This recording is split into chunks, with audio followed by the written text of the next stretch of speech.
Так, камин, короче, уже дома. Вот он. Осталось только его монтировать. Короче, проверка тяги. Сейчас, если дым пойдет, но по идее на улице еще не так холодно. Так, ну вот, значит, тяга есть, нормально. Привет, ребята. Ну вот, короче, только что подключил камин. Вот, только что, буквально, вот полчаса назад. Трахался, знаете, там брал, короче, у меня там флекс, короче, у меня макитовских флекс. Потом замазывал замазкой. Замазка обязательно должна быть огнеупорная. Значит, она должна выдерживать 1500 градусов. Это обязательно. Короче, замазал, подключил. Короче, все делал сам, своими руками. Вот мой каменчик, посмотрите. Ну, естественно, что там еще сзади будут стенки, да. Вот, короче, у него есть выход такой, значит, у него есть выход, что его можно поставить, то есть сделать выход через верх, а можно через заднюю стенку. Вот, я, короче, монтировал, и у меня получается, смотрите, значит, вот здесь, да, вот здесь у меня он полностью, вот задняя стенка, как бы кирпичи, это не обращайте внимания, потому что это еще не доделано.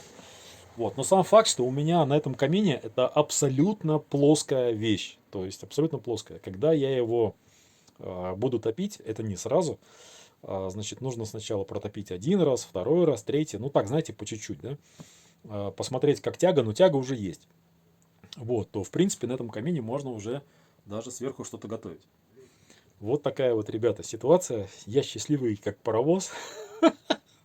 Вот, короче, в своей хате наконец-то установил камин. Он полностью из чугуна. 150 килограмм он весит. Мы его заносили втроем. Это было нелегко.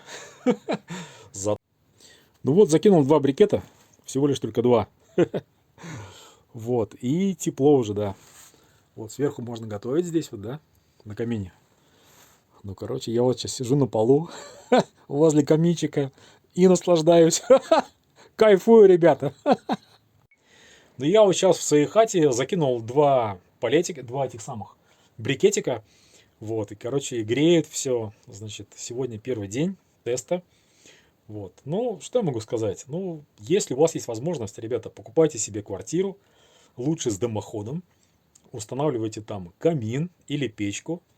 И будьте как максометр. Некоторые говорят, максометр, зачем ты нам это показываешь? Какое отношение это имеет к мужскому движению? Дорогие мои братья, братаны, друзья, хейтеры, это все имеет отношение к мужскому движению. Дело в том, что мужское движение – это философия. Философия мужчины, который независим от какой-либо бабы. Да, конечно, можно приходить к женщине в гости, можно с ней общаться и еще что-либо, да, то есть, ну, у всех разные, как говорится, понятия, морально-нравственные принципы, но самое главное, что должно быть у мужчины, это своя база. База – это прежде всего.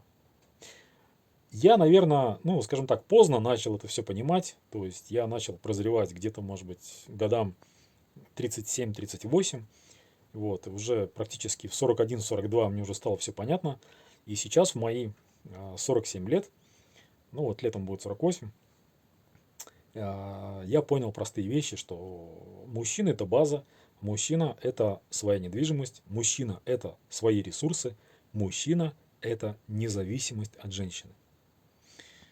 Мы из мужского движения, да, то есть мы активисты мужского движения, мы не испытываем ненависти ко всем женщинам.